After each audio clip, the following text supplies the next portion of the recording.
여러분 안녕하십니까? 화요일 아침 뉴스 퍼레이드 황병준입니다. 오늘 오전 윤석열 전 대통령의 부인 김건희 여사에 대한 구속영장 실질 심사가 열립니다. 역대 영부인 중 처음으로 구속 갈림길에 서는 겁니다. 영장이 발부되면 전직 대통령 부부가 동시에 구속되는 초유의 상황이 발생할 수도 있습니다. 법원에 나가 있는 취재기자 연결합니다. 최소용 기자, 현장 분위기 어떻습니까? 네, 김건희 여사 영장실질심사는 오전 10시 10분 이곳 서울중앙지방법원에서 열립니다. 경찰은 법원 주위에 차벽을 세우는 등 혹시 모를 사태에 대비해 경계를 강화하고 있습니다. 앞서 특검은 7일 김 여사에 대한 구속영장을 법원에 청구한 데 이어 김 여사 구속 필요성을 소명한 848쪽의 의견서를 두 차례에 걸쳐 제출했습니다. 김 여사는 도이치모터스 주가 조작 사건에 돈을 댄 전주로 가담해 8억 원대 이익을 챙긴 혐의를 받습니다. 2022년 재보궐선거와 지난해 국회의원 선거에서 국민의힘 공천에 개입한 혐의와 건진법사 진선배 씨를 통해 통일교 측 현안을 부정청탁받은 혐의도 있습니다. 특검팀은 오늘 심사에서 김 여사가 6일 대면 조사에서 모든 혐의를 부인한 만큼 증거인멸 우려가 크다는 점을 강조할 전망입니다. 김 여사 측은 이에 맞서 그동안 특검 조사에 성실한 임한 점을 부각하며 구속 부당성을 주장할 것으로 보입니다. 심사를 마친 김 여사가 대기할 장소는 당초 윤 전 대통령이 수감된 서울구치소로 예정됐었지만 구치소 측의 요청으로 특검이 대기 장소를 서울 남부구치소로 변경하는 신청서를 제출한 상태입니다. 영장 발부 여부는 밤 늦게 결정될 전망인데 발부 시 현 정사 최초로 전직 대통령 부부가 동시에 구속됩니다. 서울중앙지법원에서 TV조선 최소영입니다. 4월 베트남으로 출국한 김건희 여사의 집사 김혜성 씨가 오늘 오후 4시 반쯤 인천공항으로 입국합니다. 김 씨는 자신의 렌터카 업체 경영이 어려워지자 김 여사와의 친분을 내세워 신한은행 등으로부터 184억 원을 부당하게 투자받았다는 의혹을 받고 있습니다. 특별검사팀은 김 씨를 공항에서 곧바로 체포해 서울 종로 특검 사무실로 데려와 조사할 예정입니다. 네, 이재명 대통령이 조국 전 대표 부부와 윤미향, 최강욱 전 의원 등을 특별 사면했습니다. 사면자 명단에는 횡령과 뇌물 등 비리 정치인도 다수 포함됐는데 대통령실에 야권 인사 사면 요청 면단을 건넨 국민의힘은 뒤늦게 최악의 정치 사면이라고 비판했습니다. 조덕현 기자의 보도입니다. 이재명 정부의 첫 특별 사면, 복권 대상자는 모두 2,188명. 정치인과 공직자는 27명, 경제인은 16명이 포함됐습니다. 국민 통합을 동력으로 삼아 내란의 위기를 극복하기 위해 조국 전 대표의 입시 비리와 관련해선 조 전 대표 부부와 최강욱 전 의원, 노한중 전 부산의료원장이 모두 사면됐습니다. 징역 2년형을 받은 조 전 대표는 형기를 반도 살지 않고 수감 8개월 만에 풀려나게 됐습니다. 위안부 피해자의 후원금을 빼돌려 유죄가 확정된 윤미향 전 의원과 함께 술에 취해 택시기사를 폭행한 이용구 전 법무차관, 조직폭력배 출신에게 차량 편의를 제공받은 은수미 전 성남시장도 포함됐습니다. 친문계 인사로는 윤건영 의원, 백원우 전 민정비서관, 김은경 전 환경부 장관, 조희연 전 서울시 교육감도 이름을 올렸습니다. 야권에선 홍문종, 정찬민, 심학봉 전 의원 등이 사면됐습니다. 국민의힘은 광복 80주년의 의미를 퇴색시킨 정권 교체 포상용이라고 비판했습니다. 이렇게 할 것 같으면 수사를 왜 하고 재판은 왜 하는 것인지 그야말로 조국 친위대 총사면인 것. 하지만 특별 사면을 앞두고 야권 정치인 등 사면 요청 대상 명단을 대통령실에 건네 이번 사면에 빌미를 제공했다는 지적이 나옵니다. TV조선 조덕현입니다. 네, 전당대회가 열흘 앞으로 다가온 가운데 국민의힘이 오늘 부산에서 2차 합동연설회를 개최합니다. 1차 연설회에서 소란을 피운 전한길 씨의 행사장 출입 금지됐는데 전 씨의 징계 등을 놓고 국민의힘 내부 논란이 사그라들지 않고 있습니다. 신경희 기자의 보도입니다. 국민의힘 당대표 선거를 열흘 앞두고 오늘 부산 백스코에서 2차 합동연설회가 열립니다. 김문수, 안철수, 장동혁, 조경태 후보는 각 8분간 연설하며 당 쇄신 방안 등을 밝힐 예정입니다. 앞서 8일 열린 대구 연설회에서 소란을 일으켰던 전한길 씨의 참석 여부도 관심입니다. 당시 전 씨는 탄핵 찬성 후보를 향해 비난을 쏟아내면서 지지자들 간 고성과 몸싸움이 이어져 행사가 파행됐습니다.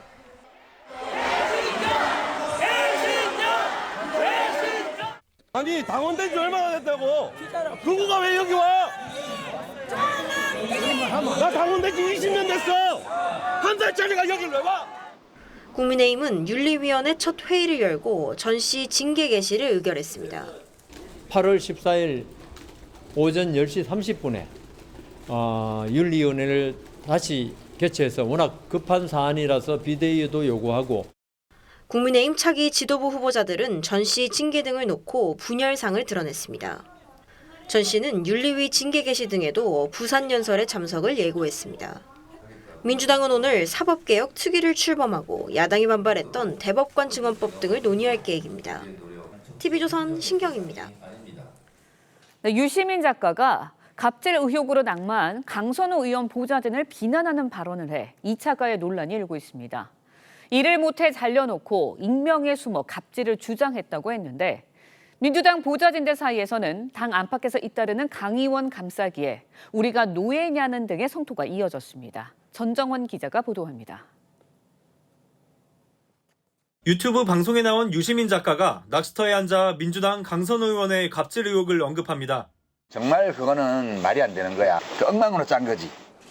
유 작가는 그만둔 보좌진 한두 명이 앙심을 품고 제보를 한 것처럼 주장하기도 했습니다. 일도 잘 못하고 이래서 잘렸는데 그거를 익명으로 뒤에 숨어가지고 갑질한 것처럼 그렇게 한 거야. 유 작가는 과거 한동훈 전 국민의힘 대표가 검사 시절 자신을 불법 사찰했다는 허위 주장으로 벌금형을 받았고 지난 대선 때는 국민의힘 김문수 후보 배우자인 설란영 씨에 대한 비하 발언 논란을 빚기도 했습니다. 앞서 동지는 함께 비를 맞아주는 것이라고 했던 민주당 정청래 대표는 강 의원을 국제위원장에 유임했고 강성 지지층 사이에선 제보 보좌관 색출 움직임까지 일고 있습니다. 이 같은 당 안팎의 분위기에 민주당 보좌진 사이에선 충분한 2차 가해 우리를 노예처럼 인식하고 있다는 등의 성토가 나옵니다. 반대 의견을 적으로 만드는 행태야말로 진보 진영이 감추지 못하는 분열의 유전자 아닙니까? 유 작가에게 본인의 발언 논란에 대한 입장을 물었으나 별다른 답변을 받지 못했습니다. TV조선 전정원입니다.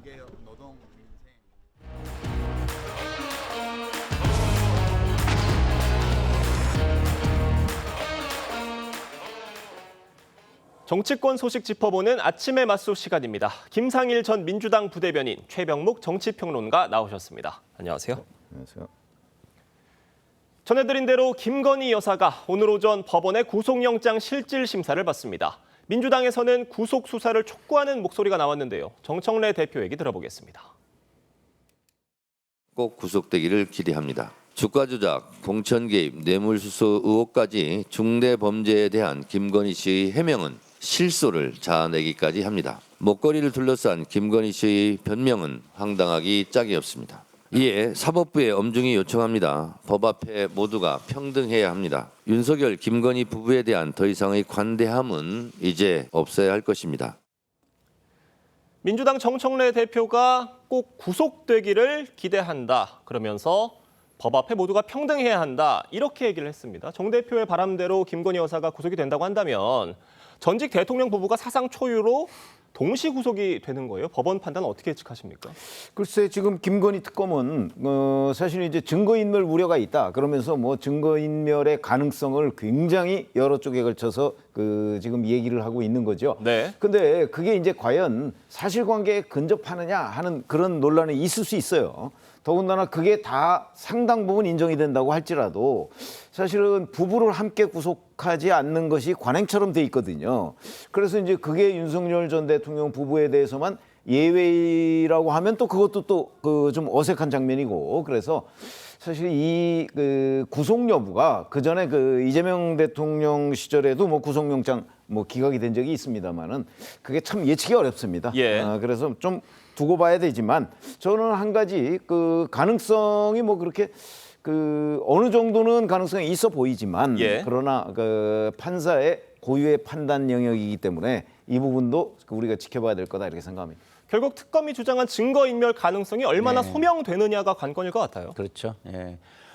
기본적으로 많은 진술들이 나오고 있는데 그것은 김건희 여사가 뭐 거짓말을 했을 가능성을 상당히 높여주고 있습니다. 그렇다고 한다면 그것들이 증거 인멸을 위해서 적극적인 행위를 하고 있다라는 반증 아니겠습니까? 그런 부분이 굉장히 중요하게 판단될 것 같고요. 그리고 사안의 중대성 부분도 있죠. 홍준표 전 대구시장이 혐의 중에 하나를 들어서 그것이 사실이라면 이거는 국사범이다라고까지 이야기를 했죠.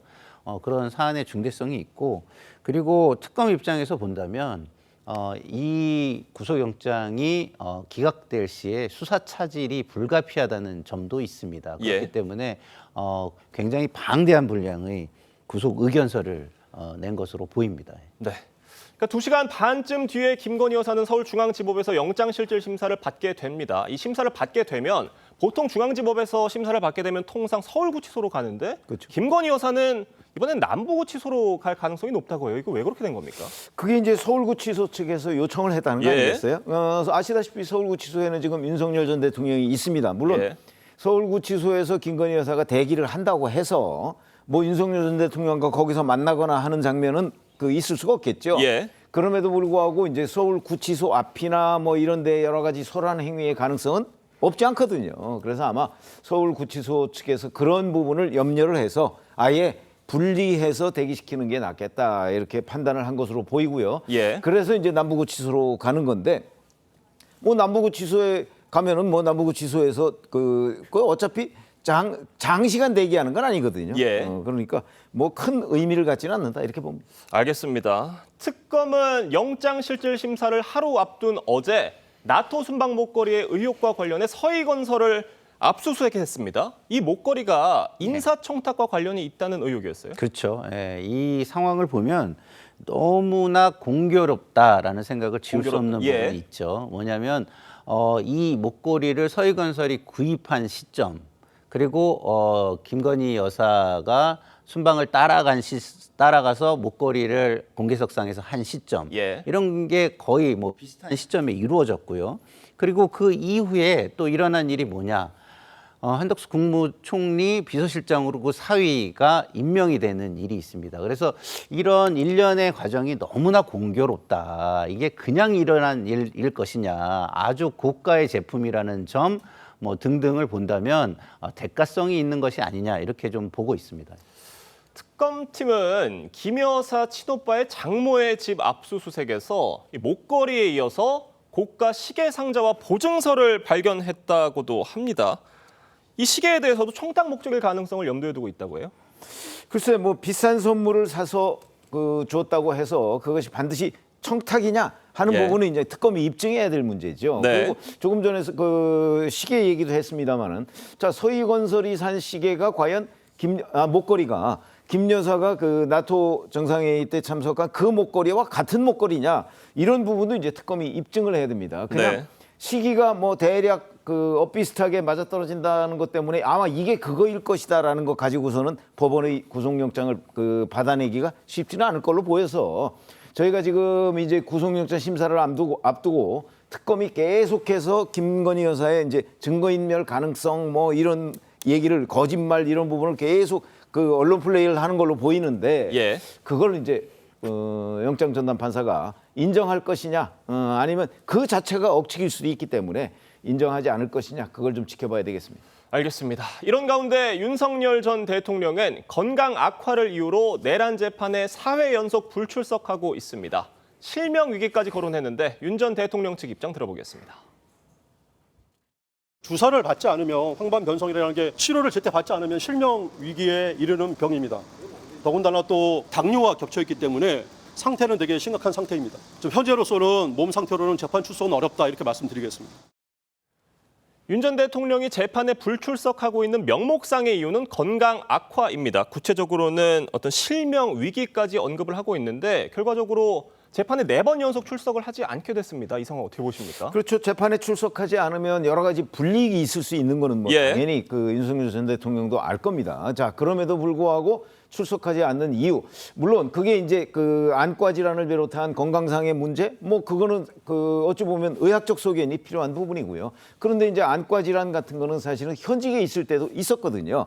근데 저 황반변성이라고 지금 변호인이 얘기하는데 저 황반변성은 사실은 치료는 뭐 거의 어렵다고 해요. 다만 진행을 늦추는 거거든요. 그러니까 지금 만약에 적기에 치료를 받지 못하면 그거는 실명까지 충분히 이어질 수 있는 거니까 저런 부분을 서울구치소에서 그게 관내가 아니라는 이유로 그 허용하지 않은 부분은 잘 이해가 되지 않아요. 그게 뭐 관내 안과를 받는 것보다는 원래 치료를 받던 곳에서 치료받는 것이 훨씬 효율적일 수 있잖아요. 더군다나 무슨 서울대병원으로 간다고 해서 뭐 도주를 하겠습니까? 뭐 다른 뭐가 있겠습니까? 그래서 그런 부분은 저는 뭐 불필요한 그 일종의 탄압으로 이해될 수 있는 부분일 수도 있다라고 보고요. 그러나 이제 본인은 그 재판의 불출석은 그건 뭐 불이익을 감수하겠다는 뜻이기 때문에 본인이 선택할 문제다 이렇게 생각합니다. 그러니까 윤석열 전 대통령이 이제 안과 진료를 받기 위해서 서울대병원에다가 예약을 했는데 그걸 취소했다는 거예요. 그 배경은 구치소가 관내 병원이 아니라는 이유로 불허했기 때문이라는 건데 이 상황은 어떻게 보십니까? 근데 국민들이 보면요 너무 어처구니가 없을 거예요. 서울대병원이 그렇게 아무나 예약이 되고 쉽게 되고 그런 곳입니까? 일반적인 사람이 예약하려면요 6개월, 1년을 기다려야 하는 곳이에요. 근데 지금 구치소에 들어가 있는 대통령이 그렇게 쉽게 예약을 하고 거길 가려고 한다. 이거부터 좀 어이가 없고요. 그리고 기본적으로 이것이 서울대병원으로 가지 않으면 안 되는 것인지 그 구치소 내에 의료진도 있거든요. 네, 그렇기 때문에 뭐 그렇게 생각할 사람이 있겠는가. 그리고 국민들이 볼 때 다른 재소자들과의 형평의 문제에 있어서는 과연 이게 특별 대우인지 아니면 모든 재소자들이 그런 요구를 하면은 다 들어줘야 하는 것인지 이런 것을 볼 때 국민들이 너무 어이없어 할 것이다 이런 생각이 듭니다.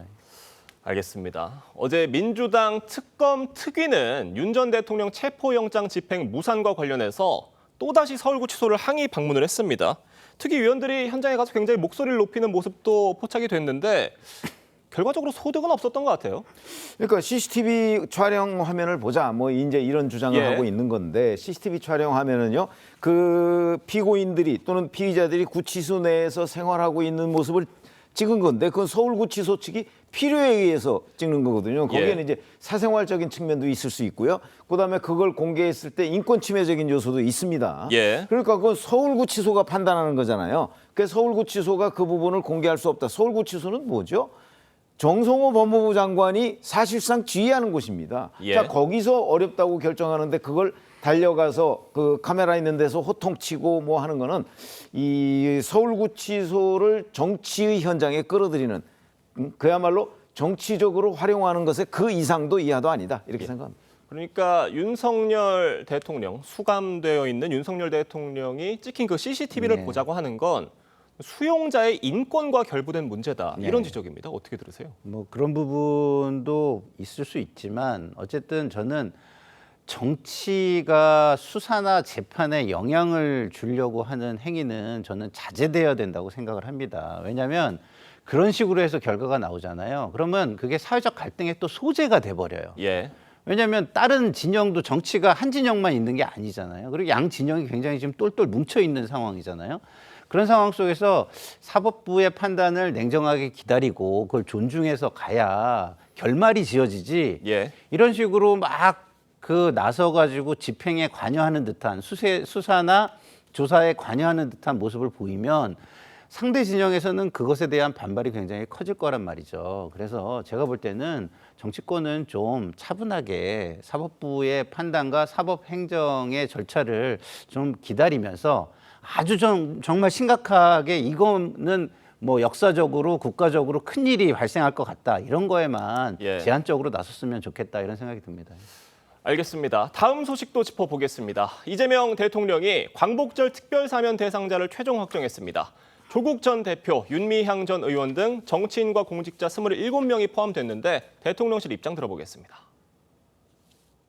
이번 조치가 대화와 화해를 통한 정치 복원의 계기가 되길 바랍니다. 이재명 대통령의 측근이라고 할 수 있으실 분들은 이번 사면에 없습니다. 여당이 민주당으로 본다면 조국 혁신단은 분명히 야당이고요. 다시 한번 강조하건대 여당보다 야당 쪽의 사람들이 훨씬 더 많고요. 조국 사면의 배경과 의미를 묻는 질문에 조국 혁신당이 야당이다라고 강조를 했습니다. 뭐 조국 혁신당 야당인 거 저기 현장에 있던 기자들이 모르는 것도 아니고. 근데 그 부분을 현장에 있는 기자들이 대부분 조국 혁신당을 야당이라고 생각할까요? 저는 그렇게 생각하지 않는데요. 아마 그래서 범여권으로 생각할 수 있을 것 같습니다. 당연히 범여권이죠. 그러니까 웃음이 나왔을 것 같아요. 현장에서 기자들이. 자, 그래서 강유정 대통령실 대변인의 저런 주장이 과연 아 맞다, 그렇지, 조국 혁신당은 야당이다라고 생각하는 사람들이 우리 국민들 중에 몇 %나 될까요? 저는 그렇게 많지 않을 거라고 보고요. 어찌 보면 궤변이다, 이렇게 생각을 합니다. 만약에 정말 조국 전 대표가 야당인사라면 이번 포함됐을까? 저는 부정적으로 보거든요. 그렇기 때문에 저걸 포함해서 더군다나 대통령 측근은 없다 그렇게 얘기하는데, 이재명 대통령이 본인이 측근이라고 인정한 사람은 정진상, 김용 정도밖에 더 있습니까? 유동규 전 도시개발공사 기획본부장도 측근이 아니라고 그랬을 정도였거든요. 정말 몇 명 안 됩니다. 근데 그 두 사람은요, 대법원의 확정 판결이 안 됐습니다. 사면을 할래야 할 수가 없는 거죠. 그렇기 때문에 지금 대통령실 대변인의 저 주장은 저희가 납득이 안 되는 주장이다, 이렇게 말씀드립니다. 그러니까 조국 사면의 배경과 의미를 묻는 저 질문의 이면엔 과연 조국 사면이 어떻게 국민 통합적 차원의 그 취지에 부합하느냐, 이런 의미일 텐데, 조국 혁신당 야당이다, 그리고 이번 사면에 여당보다 야당이 더 많다, 이런 설명은 다소 좀 편리한 설명이 아니냐, 좀 부족한 것 같다라는 지적들이에요. 아니, 그 설명은 원론적인 저는 설명이라고 봐요. 왜냐하면 조국 혁신당도 선거에서는 당연히 경쟁을 하는 야당 맞습니다. 그래서 합당을 하지 않는 한은 다음 지방선거에서 경쟁을 하게 될 것이고, 그것이 여권에는 유리한 국면은 아니다라는 측면에서 야당인 건 맞고, 그런 측면에서 이제 국민 통합이나 협치 메시지를 좀 내려고 하신 것 같은데, 저는 좀 문제가 되는 부분이 분명히 있다고 봐요. 과거에 협치나 국민 통합을 위한 메시지를 내기 위한 사면은요, 대부분 정치의 현역으로 나설 사람들이 아닌 사람을 대부분 사면을 했어요. 그래서 국민들에게 그런 것들을 좀 풀어주고 과거에 얽혀있는 감정이나 갈등을 좀 해소해주는 그런 거였거든요. 근데 요번에 사면한 분들을 보면 어떤 분들인가요?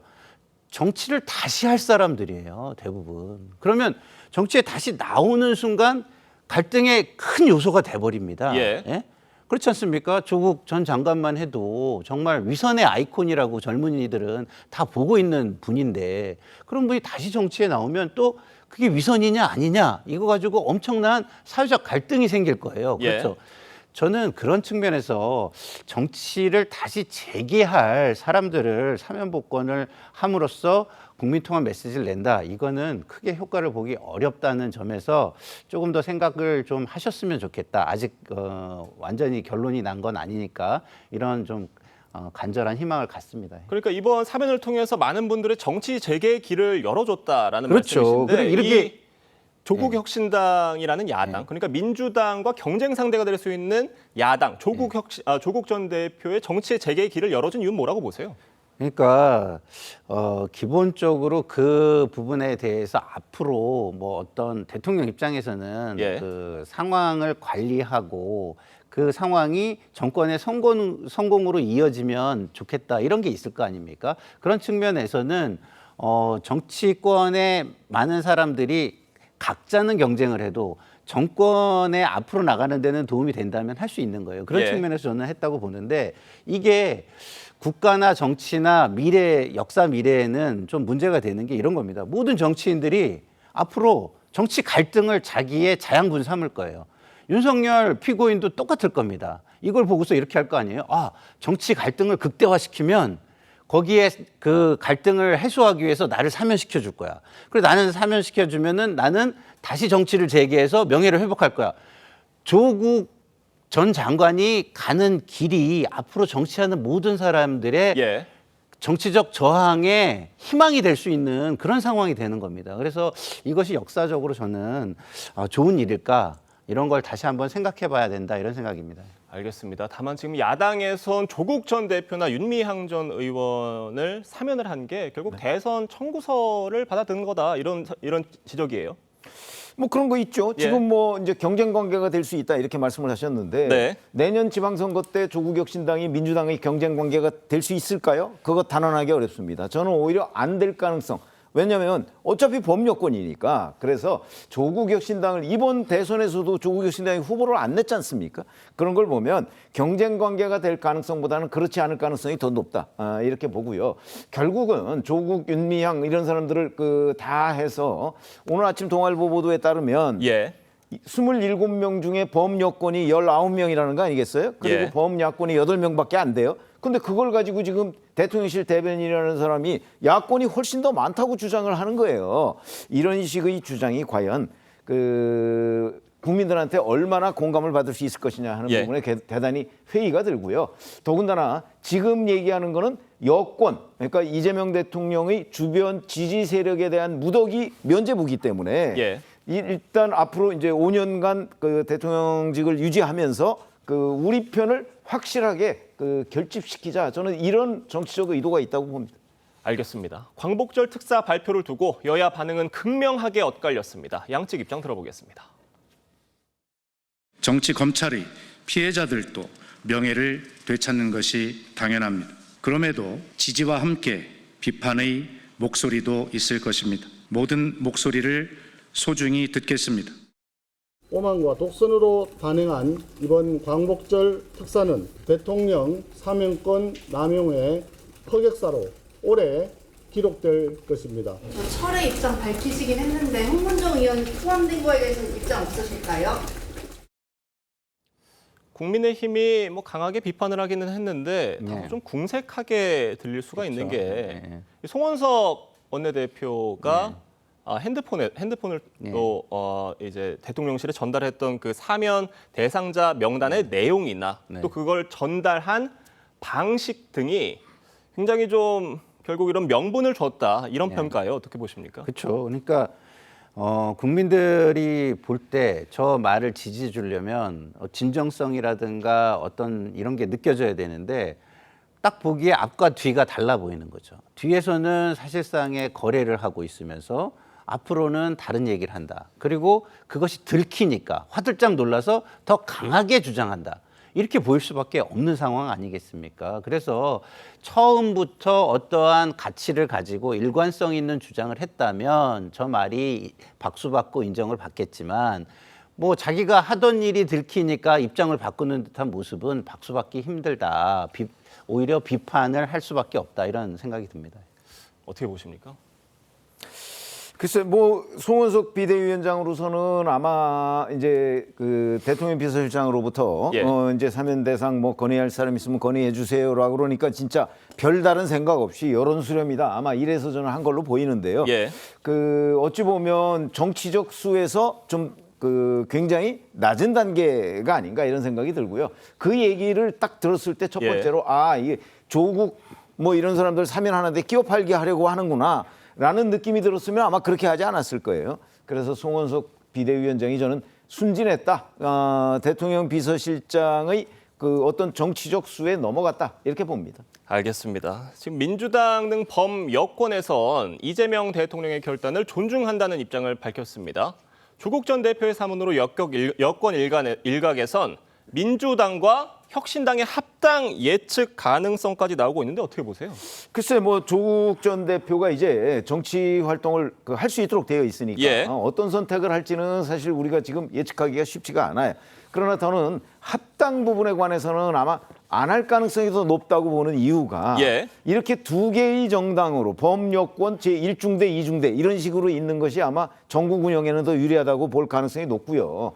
그다음에 이제 지금 아직은 좀 이르지만 이제 나중에 이재명 대통령의 후계 구도 뭐 이런 거하고 관련되면요.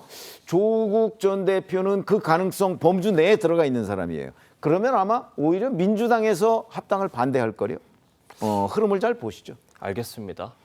이런 가운데 어제 발표된 리얼미터 여론조사에서 이 대통령 지지율이 전주 대비 6.8%포인트 하락한 56.5%로 나타났습니다. 취임 후 최저치고 굉장히 많이 떨어진 거예요, 이 정도면. 그렇죠. 어떻게 보세요? 네. 굉장히 많이 떨어진 예. 거죠. 근데 여러 가지 이슈가 있었습니다만은 그래도 국민들에게 정서적인 충격을 줬을 만한 사안은 제가 볼 때는 이춘석 그 의원의 그 주식 거래. 예. 그러니까 지금 국정위에서 중요한 일을 하다가 주식 거래를 했기 때문에 그런 부분에 대한 굉장히 분노나 이런 게 있을 것이고요. 그리고 주식 양도세 논란도 있는 것이고요. 예. 그런 것들이 요번에 사면과 관련해 가지고 또 정서를 자극하는 부분이 있어서 그것이 좀 시너지 효과라고 해야 되나요? 증폭 효과를 나타내서 상당히 큰 폭으로 지지율이 떨어지고 그다음에 반대 여론은 급격하게 올라간 것으로 보입니다. 그래서 이런 부분이 과연 이게 추세로 굳어지지 않게 하려면 어떻게 해야 될 것인가 이런 부분에 대해서 좀 더 고민이 필요할 것으로 보입니다. 이번 사면 결과에 대한 여론은 아직 반영이 되지 않은 여론조사 결과이기 때문에 저희가 다음 주 여론조사 결과도 잘 지켜봐야겠습니다. 두 분 말씀 여기까지 듣겠습니다. 감사합니다. 보좌관 명의로 주식 차명 거래를 한 혐의를 받는 이춘석 의원에 대해 경찰이 강제 수사에 착수했습니다. 수사관 수십 명을 동원해 전방위 압수수색을 벌이는 한편 이 의원과 보좌관의 출국도 금지했습니다. 임희원 기자입니다. 경찰 수사관들이 파란색 박스를 들고 빠져나옵니다.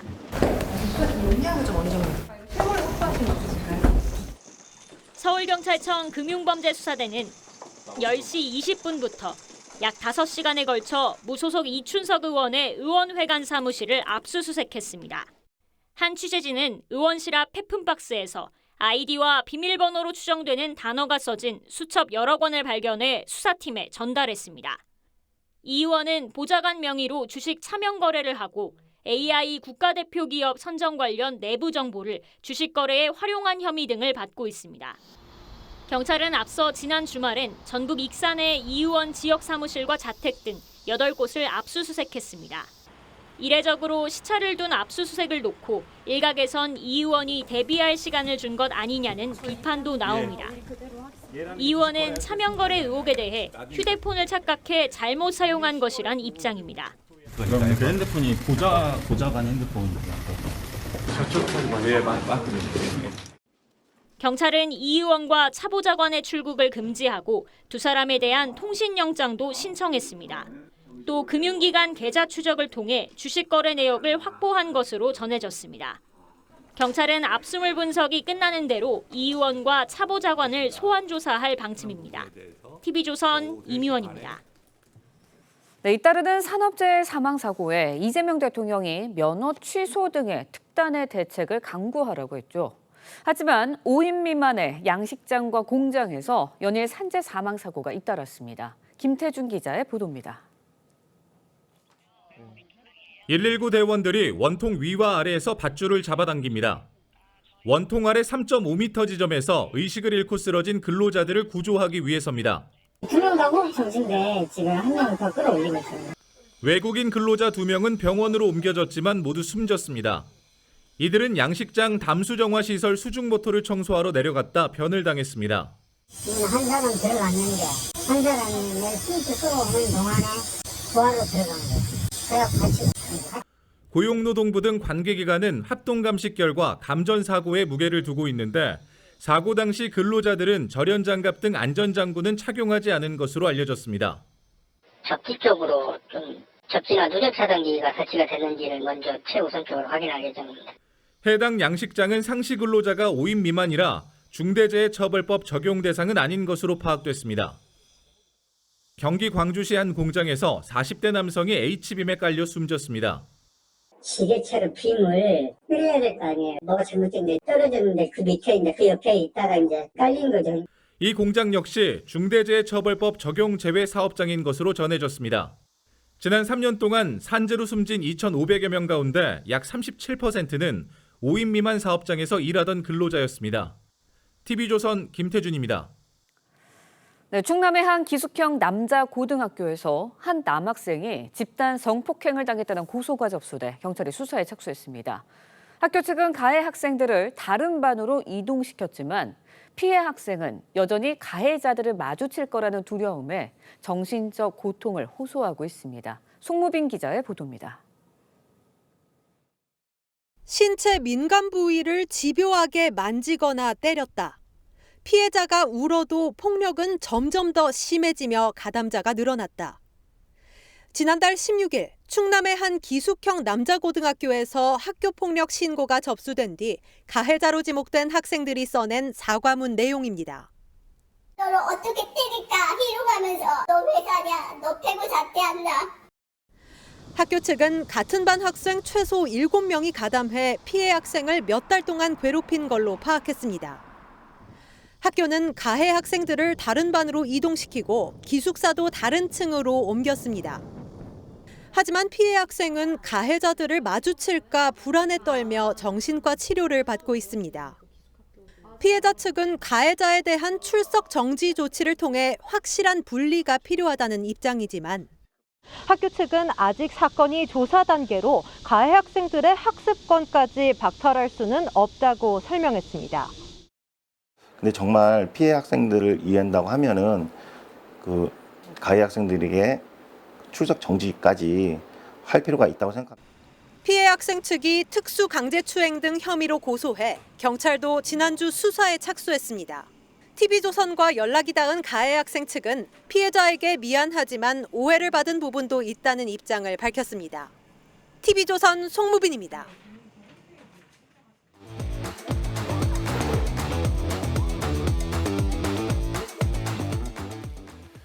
화제가 된 사건 사고 소식 짚어보는 아침의 이슈 시간입니다. 네, 최진영 변호사, 장현주 변호사와 함께 자세한 이야기 나눠보도록 하겠습니다. 안녕하세요. 네, 안녕하십니까.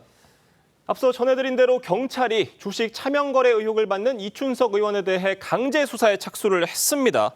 전담 수사팀이 꾸려진 지 일주일도 채 되지 않은 시점에 압수수색이 나간 거예요? 그렇습니다. 경찰이 전격적인 강제 수사에 나섰다 이렇게 평가를 할 수 있을 것 같고요. 그리고 말씀하신 것처럼 그 변호사 자격이 있는 경찰을 비롯해서 상당히 대규모의 어떤 25명 규모의 전담 수사팀을 꾸렸다라고 하는데 지금 이춘석 의원님이 그 지역구가 익산입니다. 익산 지역구 사무실 그리고 자택까지 압수수색을 하는 등 8곳에 대한 전격적인 압수수색을 했고 그리고 출국 금지까지 했다고 합니다. 나아가 이 부분 같은 경우에는 차명 주식 의혹이 있기 때문에 그 이춘석 의원 본인뿐만 아니고 계좌를 불려준 차모 보좌관한테 대한 이런 수사도 이어지고 있다라는 점에서 나름대로 전격적인 수사가 아닌가 싶은데 향후 귀추를 좀 주목이 되는 것 같습니다. 네, 그런데요. 이춘석 의원의 의원실 앞 폐품 상자에서 보좌관 차 씨의 이름과 정치자금과 후원회 등의 문구가 손글씨로 적혀 있는 수첩이 발견됐다고 합니다. 그렇다 보니까 이제 압수수색 전에 물품들을 좀 버리려고 한 건 아니냐, 이런 의도가 있던 거 아니냐라는 지적들이 일고 있어요. 네, 맞습니다. 말씀 주신 것처럼 이춘석 의원실 앞에 폐품 박스가 있는데 그러니까 뭐 재활용 종이 같은 걸 버리는 박스인데요. 거기서 버려진 수첩이 발견이 된 겁니다. 그런데 이 수첩의 내용에서 보좌진 뭐 그 차 씨의 이름이라든지 그리고 정치자금 후원회 계좌 아이디와 비밀번호 등이 이제 발견이 된 겁니다. 그러다 보니까 압수수색을 앞두고 증거를 인멸하려고 하는 정황이 나온 것 아니냐 이런 의심의 포인트가 될 수밖에 없는 상황인데요. 아마 이제 경찰 수사팀으로서는 이런 부분들이 이제 증거 인멸에 우려가 있는지 이런 부분도 눈여겨 볼 것으로 보이고 다만 중요한 것은 이 수첩의 내용이 좀 중요할 것 같아요. 거기 적혀 있는 뭐 아이디 비번이라든지 아니면 뭐 추가적으로 다른 내용들이 있는지 또는 이 혐의와 관련된 내용들이 있는지 이런 부분들이 좀 더 중요하게 다뤄질 것으로 보입니다. 알겠습니다. 경찰이 조만간 이춘석 의원과 차 보좌관을 소환 조사할 예정인데 이 의원을 소환 조사를 한다면 뭐 수사기관에서 도대체 어떻게 그 기업들을 알고 살 수가 있었는지 어떻게 그 고점인 시간대에 매매를 할 수가 있었는지 이런 점들을 물어볼 것 같아요. 가장 핵심이 미공개 중요 정보를 이용해서 개인적인 이익을 취득한 것이 아닌가 하는 자본시장법 위반이 가장 중대한 어떤 죄명이 될 것 같은데 제가 대법원 양형위원회의 양형 기준을 봤더니만 그 미공개 중요이익 그 정보 이용에 따르는 이익액이 1억 이상일 경우에는 기본형이 1년 내지 4년, 죄질이 나쁠 경우에는 2년 6개월 내지 6년까지도 선고할 수 있는 상당히 중요한 범죄인 것이고 실질적으로 지금 이재명 대통령께서도 지난 대선 과정에서도 주식 가지고 장난하면 폐가 망신시킨다라고 할 만큼 이 부분에 대한 증권거래 공정성에 대해서 굉장히 강조한 상태다 보니까 수사기관도 굉장히 이 부분에 대해서 중요시 여기는 것 같은데요.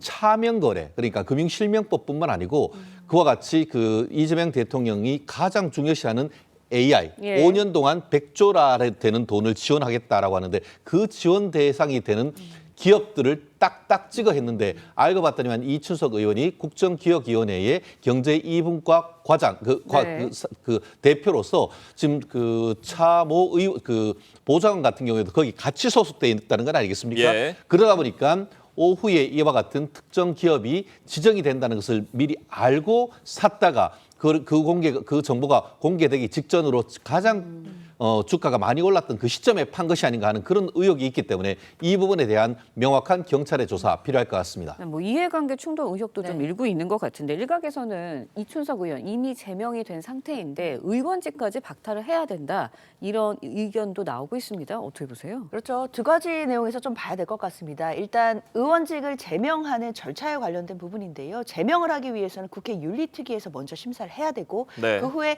의원들의 3분의 2 이상의 찬성이 있어야 의원직이 제명이 됩니다. 그런데 아시다시피 지금 국회에서 윤리특위가 구성이 안 되어 있는 상태이거든요. 그렇기 때문에 윤리특위 구성이 먼저 전제가 돼야 될 것 같고요. 두 번째로 더 중요한 것은 수사 결과일 것입니다. 지금 경찰이 좀 신속하게 수사에 나서고 있는 것으로 보이는데 수사 진행 상황이라든지 앞으로 수사 결과에 따라서 의원직을 제명할 정도에 준하는지 이런 부분들을 판단해서 아마 국회에서 처리하게 되지 않을까라고 생각됩니다. 국민의힘은 이른바 이춘석 특검법을 발의하기도 했는데 이 특검을 하게 된다면 국민의힘에서는 민주당이 지금까지 그래왔던 것처럼 이번엔 민주당이 빠져야 된다 이렇게 얘기를 하고 있어요. 그렇습니다. 사실 특검을 주장을 하고 있고 실제로 중대한 권력형 금융범죄 게이트다 이렇게 얘기하고 있지 않습니까? 이춘석 의원 같은 경우에는 사선 의원으로서 현재의 국회의 그 법사위원장을 맡고 있고 얼마 전 같은 경우에는 국회 사무총장까지 했습니다. 나아가 이재명 대통령 국정기획위원회에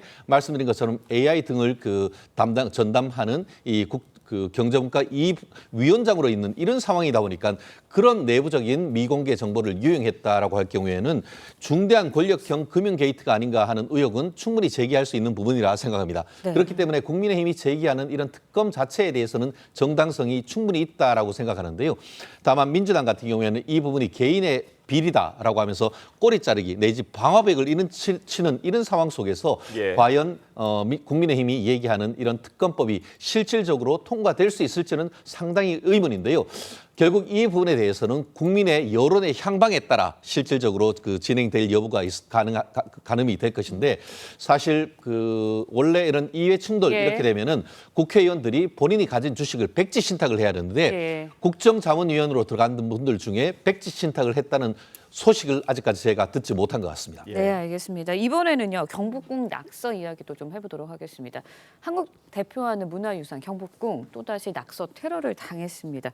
7시간에 거쳐서 낙서를 1차적으로는 제거를 했어요. 어떻게 된 일이에요? 그렇습니다. 어제 오전이었는데요. 광화문 석축에 저렇게 검은 매직으로 낙서를 한 70대 남성이 붙잡혔습니다. 낙서 내용이요. 국민과 세계인에 드리는 글 트럼프 대통령이라고 적다가 지금 적발이 된 상황인데요.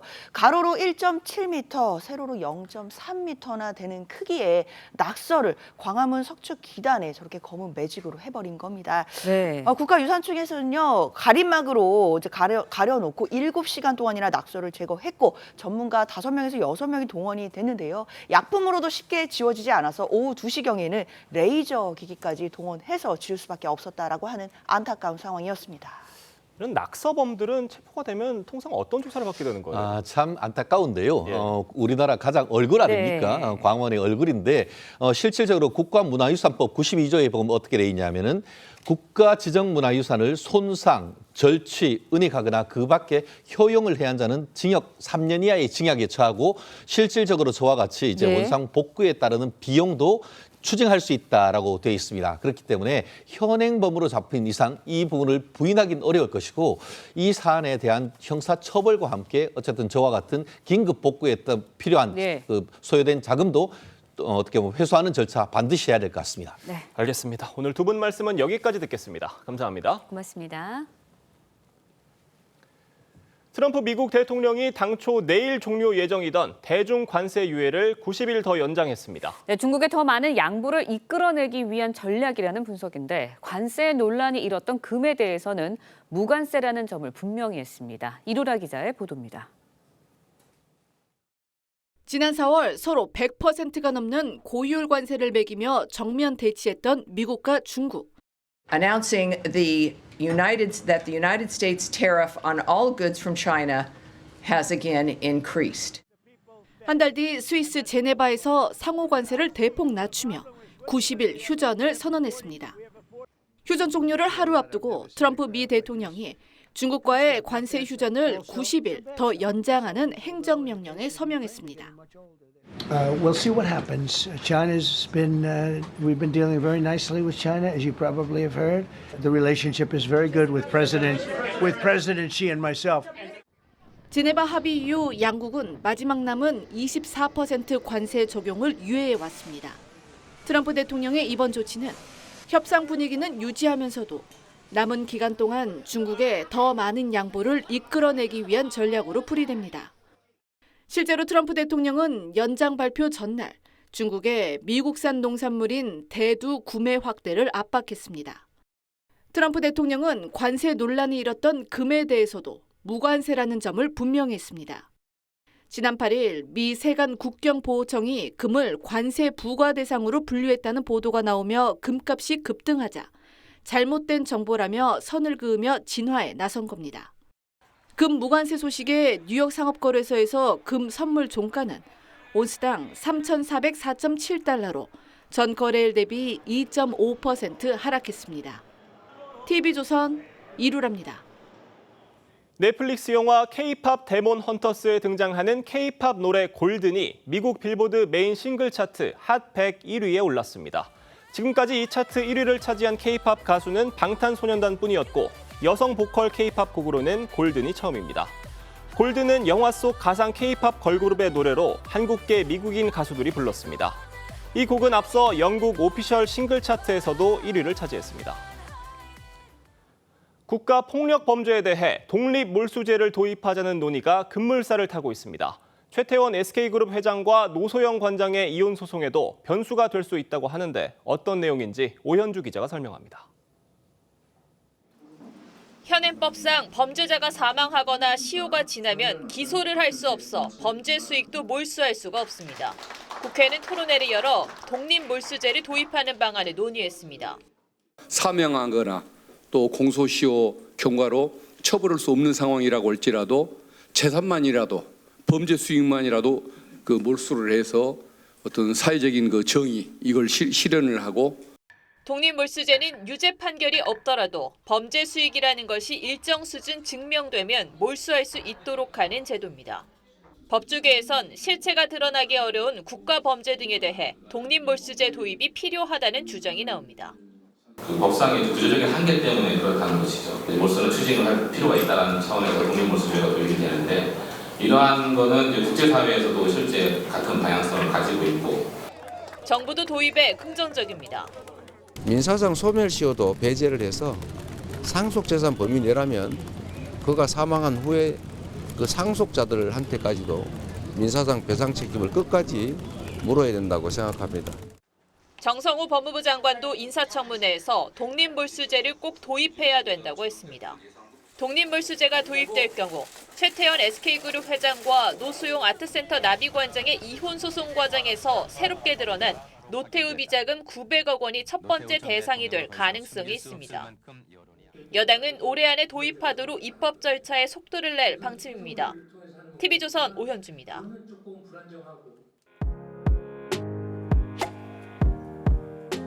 네, 렌즈에 담긴 그 순간 그 의미를 짚어보는 시간이죠. 사진 기자가 선택한 아침의 한 장입니다. 오늘은 조선일보 사진부 장련성 기자와 함께합니다. 안녕하세요. 오늘 아침에 볼 사진 어떤 건가요? 한 인간형 로봇이 자신 몸집보다 훨씬 큰 역기를 들고 있는 모습입니다. 어제 대구 엑스코에서 전 세계 로봇 인재들이 모인 피라 로봇 월드컵이 열렸습니다. 열정 넘치는 참가자들의 모습들 사진으로 만나보시죠. 한 참가자가 자신이 직접 조립한 로봇이 역기를 힘차게 들어올리는 모습을 지켜보고 있습니다. 또 다른 로봇은 두 손에 활을 들고 활시위를 당기고 있는데요.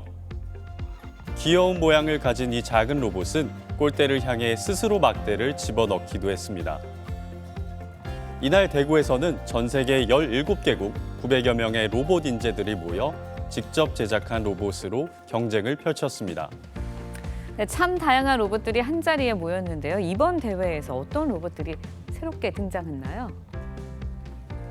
네, 올해 개최 30주년을 맞이한 이 대회에는 이족 보행 로봇과 정해진 코스를 따라 스스로 주행하는 AR 자율주행 로봇 등이 참가했습니다.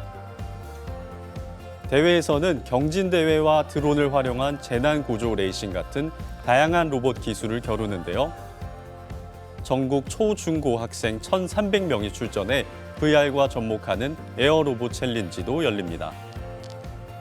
5일 동안 열리는 이번 로보 월드컵에서 상위 입상자는 세계대회 본선 출전권을 얻게 됩니다. 네, 로봇을 연구하는 사람들의 노력과 열정 고스란히 느껴지는 것 같습니다. 지금까지 아침의 한장이었습니다. 정체전선의 영향으로 남부지방에 비가 내리고 있습니다. 현재 전남 남해안에는 호우주의보가 내려져 있는데요. 비는 오후부터 차차 소강 상태를 보이겠습니다. 제주와 영호남의 많게는 40mm, 오후부터 충청에는 5에서 10mm의 비가 내리겠습니다. 비가 내리지 않는 중부지방은 구름 사이로 볕이 강하겠고요. 중부 내륙 지역을 중심으로 안개가 짙게 끼겠습니다. 중부지방은 오늘 30도를 웃도는 더위가 나타나겠습니다. 현재 파주에는 폭염주의보가 발효돼 있고요. 한낮 기온 서울과 춘천이 33도, 대전 30도, 대구 28도가 예상됩니다. 정체전선이 북상하면서 내일은 전국에 비가 내립니다. 모레까지 중부지방 중심으로 많은 비가 예보돼 있습니다. 내일 비가 내리면서 서울은 27도에 머무는 등 더위가 주춤하겠습니다. 오늘의 날씨 박선민입니다. 이상으로 화요일 뉴스 퍼레이드 마칩니다. 네, 저희는 내일 아침 7시 30분에 다시 찾아뵙겠습니다. 시청해주신 여러분 고맙습니다.